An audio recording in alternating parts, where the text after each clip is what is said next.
kekuatan ya oleh Tuhan, diberikan anugerah, diberikan shalom, damai, dan sukacita.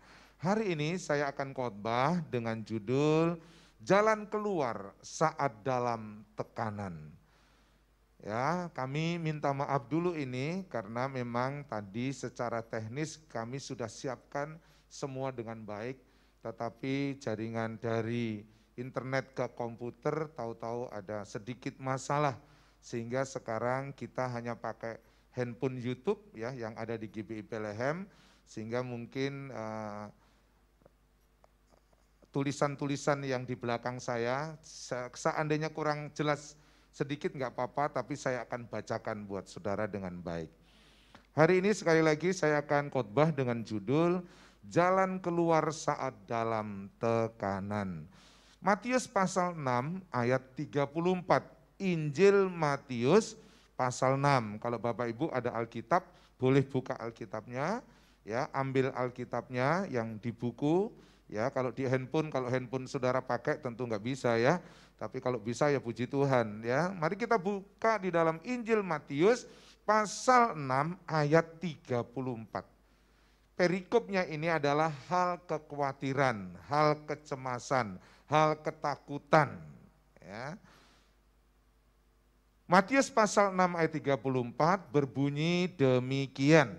Sebab itu janganlah kamu khawatir akan hari besok, karena hari besok mempunyai kesusahannya sendiri. Kesusahan sehari cukuplah untuk sehari. Yesus memberikan pengajaran kepada murid-muridnya, Tuhan memberikan pengajaran kepada kita. Alkitab dengan jelas dan tegas mengatakan kita tidak boleh khawatir, tidak boleh cemas, tidak boleh takut. Akan apa? Akan hari besok.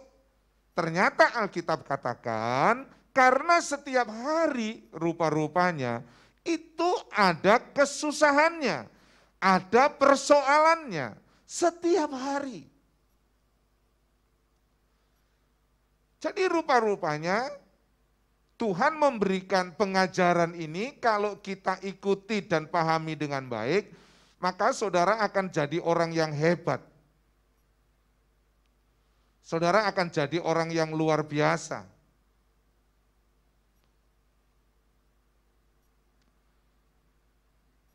Kenapa? Karena rupa-rupanya ada kesusahan, ada kesulitan, ada masalah itu setiap hari. Walaupun doa Bapa kami ajarkan kepada kita ya, kalau boleh lepaskanlah kami daripada yang jahat, tapi memang Tuhan memberikan ujian-ujian kehidupan dan kita tahu pasti ada tujuannya. Enggak mungkin tidak ada tujuannya. Persoalannya adalah ketika saya dan saudara menghadapi persoalan, ketika saudara dan saya menghadapi ujian hidup, ketika saya dan saudara menghadapi pencobaan-pencobaan hidup, nah apa yang harus kita lakukan? Nah itu yang jauh lebih penting. Karena prinsipnya setiap hari itu pasti ada kesusahannya. Setiap hari itu pasti ada kesulitannya. Setiap hari itu pasti ada pergumulan dan persoalannya. Itu kata Alkitab. Dan memang kita nggak bisa menghindar, saudara. Tapi kita bersyukur ternyata kita imanin dengan judul yang saya berikan kepada saudara, ada jalan keluar. Katakan bersama-sama, ada jalan keluar. Amin. Katakan kepada istrimu, suamimu, atau anakmu, ada jalan keluar. Haleluya, haleluya. Nah, tolong diklik. Macam-macam tekanan kehidupan, masalah. Ada masalah ekonomi, tapi saya kasih tahu, pasti ada jalan keluarnya. Ada masalah keluarga, saya kasih tahu, juga pasti ada jalan keluarnya. Ada masalah sakit penyakit, saya kasih tahu juga, pasti ada jalan keluarnya. Pasti, nggak mungkin tidak, pasti ada jalan keluarnya. Kenapa? Karena Yesus sudah mengatakan setiap hari ada persoalannya, tetapi setiap hari juga kita imanin, kita yakinin nanti pasti ada solusi yang Tuhan sudah siapkan dalam kehidupan kita. Dalam kondisi yang sekarang ini mungkin ada beberapa di antara saudara atau keluarga dari saudara yang mengalami COVID-19. Nah, saya mau bersaksi. Saya sembuh dari COVID-19. Tolong diklik langsung ya. Nah itu foto saya. Saya sembuh dari COVID-19. Berapa hari saya ada di rumah sakit? Ada selama 17 hari. Jadi bukan isoman ya, kalau isoman berarti ringan. Ya, kalau ringan-ringan bisa isoman. Tapi kalau sudah berat memang nggak bisa isoman. Dan saya akhirnya dirujuk atau dibawa oleh keluarga untuk cari rumah sakit, dan singkat cerita saya ada di rumah sakit selama 17 hari berjuang. Ya, berjibaku itu artinya berjuang melawan COVID ini. Nah, tolong diklik, hari pertama sampai hari kelima saya tidak bisa lepas oksigen. Ya, karena kondisi saya memang drop. Jadi ini terjadi bulan Januari, saudara. Jadi jangan dipikir, waduh Pak Pendeta baru kena, enggak, ini sudah bulan Januari, sudah hampir 7 bulan yang lalu. Di awal bulan. Kenapa saya tidak bersaksi? Waktu itu saya sembuh dari sakit COVID, karena beberapa orang kalau sakit kena COVID di bulan Januari itu, kayaknya ini penyakit kayak seperti aib gitu, saudara. Ya.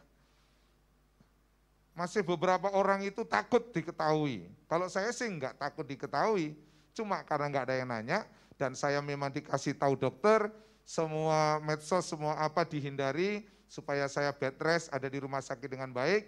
Hanya memang keluarga sama pemimpin kita, ya pemimpin saya yang kami tahu. Hanya Pak Gembala dan Bu Gembala dan keluarga saya saja yang tahu. Penata-layan pun dari pagi siang sore tidak ada yang saya infokan. Supaya apa? Supaya memang lebih tenang semua. Tapi puji Tuhan, singkat cerita oleh kebaikan Tuhan, Pak Gembala, Bu Gembala, ya Ko Irfan nyariin rumah sakit pas saya sakit itu, dapat waktu itu, saudara. Singkat cerita ya dapat pun ngantri, ya dari pagi saya jam 8 sudah masuk rumah sakit IGD, tapi jam 2 siang akhirnya baru dapat ruangan atau kamar. Jadi benar-benar sakit, saudara. Ini bukan sakit-sakitan, benar-benar sakit. Nah, hari yang kelima ada informasi rumah sakit seperti ini. Ini hanya ingin membuktikan bahwa ada jalan keluar. Tahu-tahu info rumah sakit memberitahukan seperti ini. Selamat pagi. Menginformasikan kondisi terkini pasien atas nama Natana Ribut Pribadi sebagai berikut. Oksigen saya, saturasinya itu, jadi oksigen dalam darah tinggal 70-an, rendah sekali. Gejalanya apa? Sesak dan batuk-batuk. Sesak dan batuk-batuk.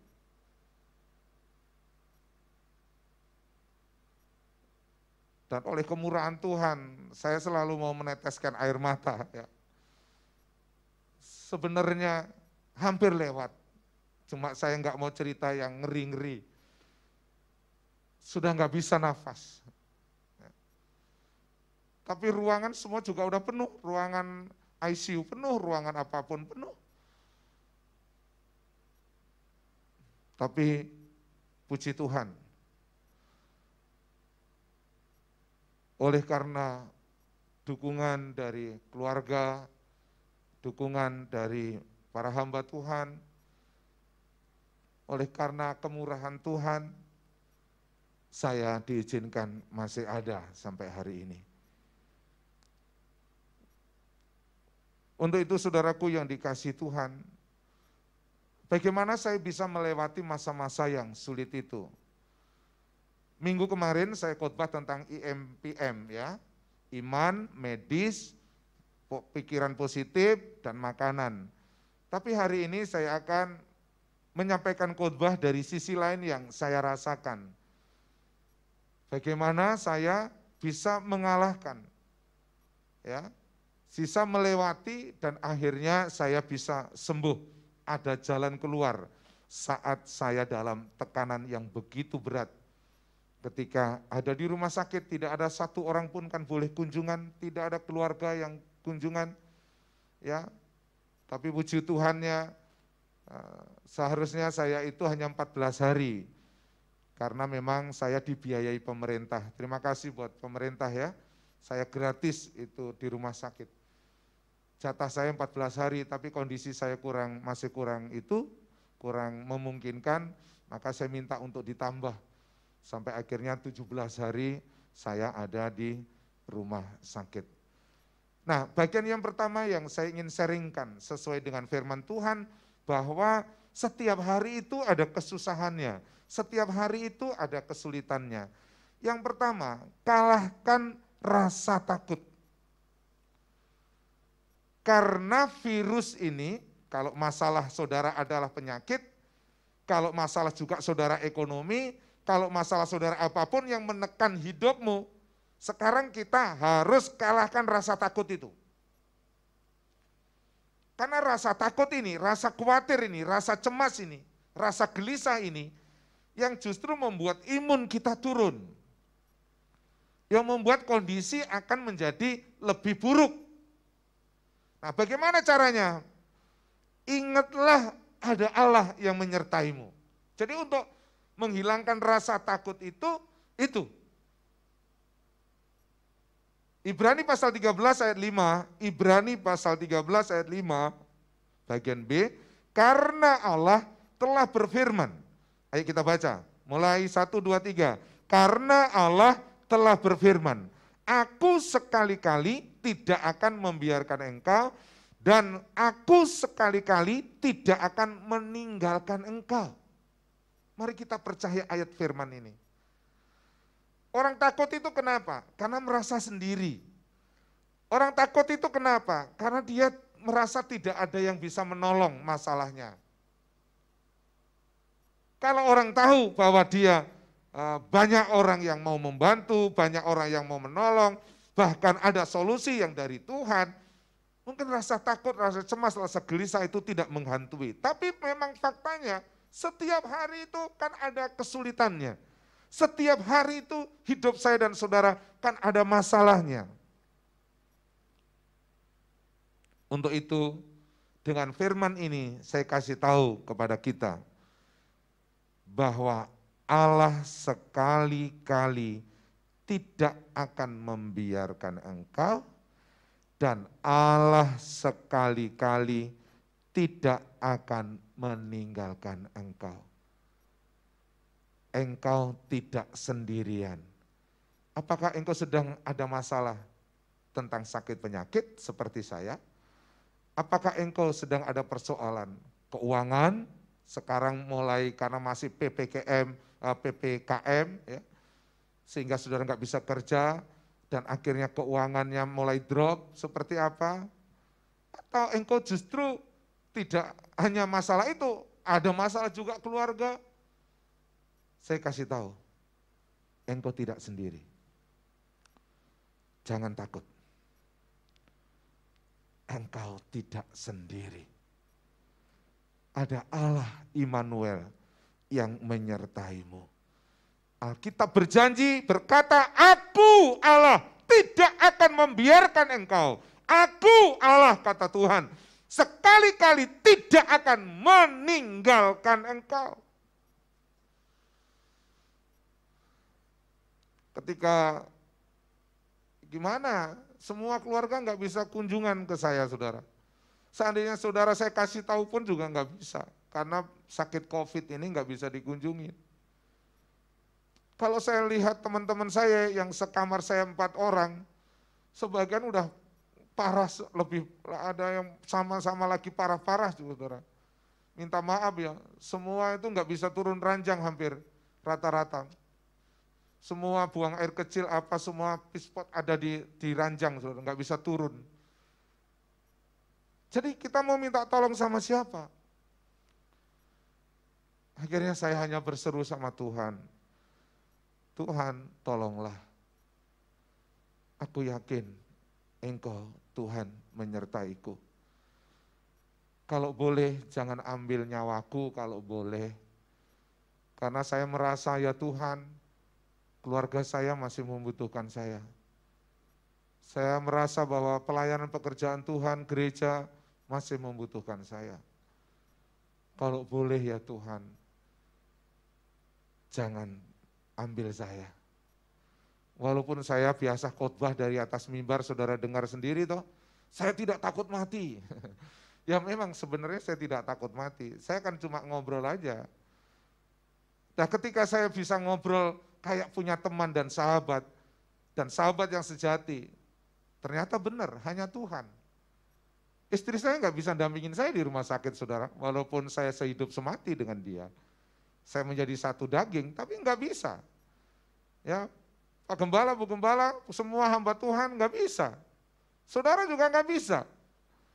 Tapi ada satu yang selalu hadir dalam hidup saya dan saudara. Itulah Bapa, Tuhan, Allah kita di dalam Yesus Kristus. Untuk itu kita harus kalahkan rasa takut ini dengan berkata, aku tidak sendirian. Aku bersama dengan Allah dan pegang janjinya Allah yang berkata, aku tidak akan membiarkan engkau dan aku tidak akan meninggalkan engkau. Katakan amin. Yang kedua, perkatakan kata-kata iman. Markus pasal 11 ayat 24.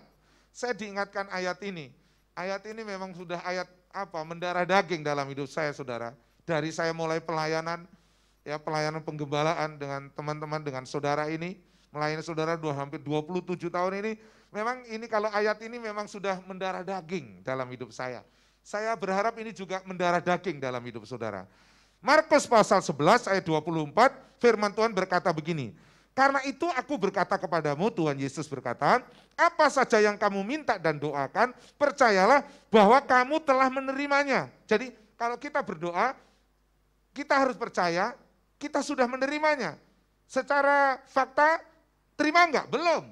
Tapi kita sudah dengan iman berkata-kata, kita percaya. Maka hal itu, Alkitab katakan, akan diberikan kepadamu. Akan, belum, tapi akan. Tapi percaya, pasti kita terima. Nah, bagaimana memperkatakan kata-kata iman itu? Bagaimana caranya? Ya kalau saya, karena saya sakit, saya berkata gini, saya sudah sembuh. Tiap pagi, di hari yang ke-8 ya, sudah bisa turun dari ranjang, saya sambil jalan-jalan, ya, saya ngomong aja, saya sudah sembuh. Terima kasih Tuhan, saya sudah sembuh. Terima kasih Tuhan, saya sudah sembuh. Pas yang di hari pertama, kedua itu belum muncul rema iman ini, belum. Yang muncul adalah, waduh nih gimana nih, makannya nanti gimana, mual terus, sampai hari kelima itu nggak bisa, itu panas saudara, demam ya jam 8 pagi demam, jam 2 siang demam, nanti jam 4 sore demam, nanti malam, itu terus menerus seperti itu. Jadi nggak sempat seperti muncul ini ayat ya. Tapi yang bergumul adalah karena panas tadi. Ya keluarga telepon, istri saya kasih info, doakan, papi demam lagi nih, doakan, papi demam lagi nih, doakan. Mual, wah saudara nggak bisa dibayangin itu, saudara yang pernah mengalami seperti saya pasti ngerti. Tapi yang belum mengalami mungkin, kayaknya biasa. Enggak saudara, itu enggak biasa, itu sangat luar biasa penderitaannya. Tapi akhirnya ketika bisa saya lewati, saya mulai katakan, iya aku sudah sembuh. Aku ditolong Tuhan. Aku milik Tuhan, tubuh jiwa rohku milik Tuhan. Tuhan gak hanya selamatkan rohku kalau aku mati masuk surga. Tapi karena aku rasa masih aku dibutuhkan oleh keluarga, ya Tuhan kalau bisa lewatkan aku dari virus ini. Karena paru-paru saya merasa pas ketika rongsen pertama, bukan rongsen ya, dipoto di toraks, di hasilnya itu katanya ada ya awalnya ringan. Tapi yang kedua saya tidak tahu, nggak diinfokan lagi, yang ketiga saya juga nggak diinfokan lagi. Tapi singkat cerita sesak nafas saudara. Sehingga rumah sakit tadi ngomong seperti itu. Dan kata-kata yang di bawah itu yang sebenarnya yang membuat saya itu merinding sekarang membacanya. Ini diinfokan ke Mas Aga ya. Kami minta dukungan doa dari keluarga pasien. Karena kami akan dengan segenap tenaga ya akan melakukan yang terbaik. Rupa-rupanya memang kondisi ini sudah parah. Tapi dengan kata-kata kita, yaitu kata-kata iman, maka biarlah sesuai dengan perkataanmu. Nah, apakah masalahmu? Apakah masalah ekonomi? Tapi beranikah saudara berkata, Tuhan pasti cukupin saya. Tuhan saya pasti dipelihara oleh Engkau. Apakah masalah keluarga? Saya tidak tahu. Apapun masalahmu, engkau harus berani berkata-kata dengan iman bahwa keluargaku dipulihkan Tuhan. Rumah tanggaku dipulihkan Tuhan. Saudara harus berani memperkatakan kata-kata iman. Saya sudah sembuh, saya pasti sehat, saya ditolong Tuhan. Ya, kalau beberapa hari ini kalau saudara sakit COVID, yang nggak tahu sekarang ini ya, 3-4 hari yang lalu itu cari obat agak susah. Ya udah, katakan kata iman, saya sudah sembuh dan nanti memang kalau Tuhan saya harus minum obat, saya pasti dapat obatnya. Saya pasti dapat obatnya. Memang itulah cara kita menghadapi situasi yang seperti sekarang ini. Yang ketiga, yang terakhir, tidak menyerah dengan kondisi. Jadi jangan menyerah dengan kondisi. Kata-kata firman Amsal 18 ayat 14, ini ayat yang sangat populer ya. Dan ini biarlah kita semangatin. Amsal pasal 18 ayat 14 kita baca bersama-sama. 1, 2, 3. Orang yang bersemangat dapat menanggung penderitaannya. Tetapi siapakah yang akan memulihkan semangat yang patah? Jadi kita tidak boleh menyerah dengan keadaan. Kita tidak boleh menyerah dengan kondisi.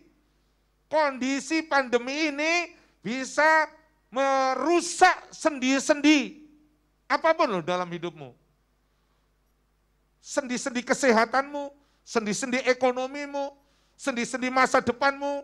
Engkau yang mau kuliah jadi tidak bisa kuliah ya onsite atau tatap muka. Engkau yang punya cita-cita jadi mungkin seperti mulai enggak semangat lagi. Saya kasih tahu, kita harus tidak boleh menyerah. Kita harus mengalahkan situasi ini dengan tidak menyerah dengan keadaan, dengan tidak menyerah dengan kondisi ini. Kita harus bersemangat. Nah, karena situasi saya adalah saya kena sakit COVID, maka semangat saya apa? Makan dan minum. Saudara tahu, hari pertama masih bisa, itu makan walaupun agak mual tapi bisa. Hari kedua, hari yang ketiga, keempat, jangan ditanya. Setiap saya mau kunyah makanan, udah mual. Bleh, gitu saudara. Setiap baru itu, tapi saya mesti semangat. Sehingga apa yang saya lakukan? Saya ambil air putih. Jadi itu makanan sebelum saya kunyah atau tidak saya kunyah gitu ya. Karena dikunyah biasanya menimbulkan rasa akhir mual. Saya masukkan itu makanan ke mulut, saya dorong dengan air putih, air hangat. Langsung ditelan. Langsung ditelan. Itu hampir 2-3 hari. Hari yang kelima, saya nggak tahu itu, sudah memang itu juga udah berat banget. Tapi hari yang ke-6, ke-7, ke-8, khususnya ke-8 ya, saya gembira banget. Saya sudah nggak mual. Hari ke-9, 10, saya sudah baik, maka langsung diambil swab oleh rumah sakit sama dipoto kembali. Ternyata hasilnya masih positif. Untuk itu saya tetap dirawat. Kalau sudah sehat sebenarnya sudah bisa makan, oksigen saturasinya sudah naik, gitu seharusnya sudah bisa pulang ya. Karena yang lain juga nunggu, artinya yang lain tuh yang sakit di bawah di IGD sana pasti juga banyak yang nunggu ruangan. Tapi memang kondisi saya masih sangat lemah. Tapi dengan semangat makan, semangat minum, semangat makan, maka cepat pulih. Cepat pulih. Semangat berolahraga. Saudara tahu apa yang saya kerjakan di rumah sakit? Saya jalan di lorong rumah sakit. Dari kamar mandi, itu ada di belakang ujung sana, sampai pintu masuk ada di sebelah ujung sana. Jadi itu setiap bangun ketika saya sudah bisa olahraga, artinya sudah bisa turun dari ranjang, mandi, saya olahraga itu. Jalan terus berkali-kali. Hari yang ke-8 itu nggak salah ya, sudah enakan sedikit itu. Saya diberi kesempatan jemur, tapi ternyata mataharinya nggak ada hujan itu Januari, pagi hujan. Jadi nggak bisa, tapi akhirnya saya jalan, olahraga, harus semangat. Terus yang ketiga apa? Semangat mau sembuh. Akhirnya ketika saya bisa melewati masa yang kritis tadi, saya jadi lebih semangat lagi. Oh Tuhan, benar, aku sudah disembuhkan Tuhan. Aku sudah ditolong Tuhan. Aku harus sehat, aku harus semangat. Jadi kita harus semangat, kita harus kalahkan kondisi ini, kita nggak boleh menyerah. Nggak bisa makan contohnya, akhirnya ya udahlah Pak Pendeta, aduh nggak bisa makan nih, istri, suami, aku nggak bisa makan, apalagi saudara insoman, saudara manja-manja, nggak boleh. Saudara kalau isoman ini, saudara harus semangat kasih tahu sama keluargamu. Mereka harus diberi semangat untuk makan, untuk minum, untuk gerak, jemur matahari jam 10 sampai jam 1. Ya kalau sekarang ini ada matahari, puji Tuhan, harus semangat, yang penting pokoknya mau sembuh. Nah, kalau masalahmu ekonomi gimana? Sama, sekarang semangat cari kreativitas, minta ide-ide dari Tuhan. Tuhan ini gimana caranya? Semangat, kalau sudah loyo, ya udahlah, memang situasi lagi sulit, nggak boleh begitu. Kita harus semangat. Ada banyak cara nanti yang Tuhan berikan kepada kita ketika kita semangat. Tapi kalau sudah nggak semangat, Alkitab katakan siapa yang memulihkan semangat yang patah?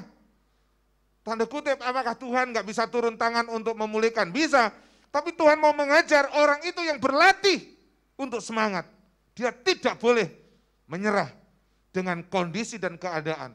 Apalagi putus asa, ya udahlah mau mati-mati aja lah, ya udahlah mau susah-susah aja lah. Nggak bisa begitu. Kita harus semangat. Dan puji Tuhan, apa dampaknya? Hasil dari penyakit COVID ini kepada saya, 2 mujizat. Mujizat pertama, saya masih hidup. Mujizat kedua, semua lutut saya yang selama ini kaki saya ini sakit, kondisi saya juga enggak bagus, justru karena diatur minum vitamin yang baik, minum air putih yang baik, makan yang baik. Sekarang saya sudah sembuh, lutut saya ini sudah sembuh. Hidup saya jauh lebih sehat. Jadi nafas saya, versi saya sekarang ini, Tuhan ganti paru-paru yang baru. Karena sekarang nafas saya jauh sudah lebih fit. Nah untuk itu, jangan menyerah dengan keadaan. Kita tidak boleh menyerah dengan kondisi. Kita harus bersemangat. Kita harus bangkitkan hidup kita. Untuk menyambut apa? Menyambut hidup yang lebih baik. Saya sekarang menyambut hidup saya yang lebih baik. Saya akan melayani Tuhan lebih sungguh-sungguh. Saya akan melakukan yang terbaik. Kenapa? Ada pembelajaran dalam hidup saya. Lebih antusias, lebih sehat. Jadi dibalik mungkin ekonomi saudara yang lesu, yang letih sekarang, Tuhan sedang persiapkan satu bisnis, satu usaha, satu pekerjaan, kelak yang lebih baik. Sehingga ketika kita bisa melewati pandemi ini, saya kasih tahu, sebagai wujud Tuhan tidak pernah meninggalkan saya dan saudara. Sebagai wujud bahwa Tuhan adalah Bapa pemelihara hidup saudara. Justru saudara akan dibangkitkan ekonomimu. Saudara yang susah mungkin tahun depan justru bisa jadi orang kaya. Karena situasi ini kalau engkau tetap semangat. Tapi kalau engkau menyerah, ya beda. Yang namanya menyerah, Tapi kalau tetap semangat, ekonomimu bisa dipulihkan, keluargamu bisa dipulihkan, kesehatanmu pun bisa disembuhkan oleh Tuhan. Akhirnya, oleh kemurahan Tuhan, saya 17 hari dinyatakan sembuh. Jadi COVID ini biasa saja, artinya COVID bisa sembuh. Apalagi sekarang sudah banyak obatnya, udah banyak vitaminnya. Jadi saudara yang sakit COVID jangan takut. Ya, sekali lagi mari kita katakan kita bisa disembuhkan. Kalau ekonomi kita juga bisa disembuhkan. Kalau keluarga kita yang sakit, keluarga kita, hubungan keluarga kita juga bisa disembuhkan. Apapun masalah saudara, ayo kita katakan dan kita kalahkan rasa takut. Ingat ada Allah yang tidak pernah meninggalkan kita. Ayo kita perkatakan kata-kata iman, percaya bahwa Tuhan pasti menolong kita. Ayo jangan menyerah dengan kondisi, tetap semangat dan terus berjuang karena ada roh yang antusias. Tidakkah engkau percaya bahwa ada Roh Kudus di dalam hidup saudara? Allah tidak memberikan roh ketakutan, tetapi Allah memberikan roh damai, sejahtera di dalam hidup saudara dan saya. Sehingga mari kita perangi ya rasa takut tadi. Mari kita lawan rasa menyerah tadi. Mari kita lawan rasa-rasa yang cemas khawatir tadi. Dengan apa? Dengan iman Allah menyertai kita, Allah menjawab doa-doa kita, dan Allah selalu menyertai dengan rohnya yang kudus di dalam hidup kita, supaya kita bisa melewati masa-masa yang sulit seperti sekarang ini. Mari kita berdoa.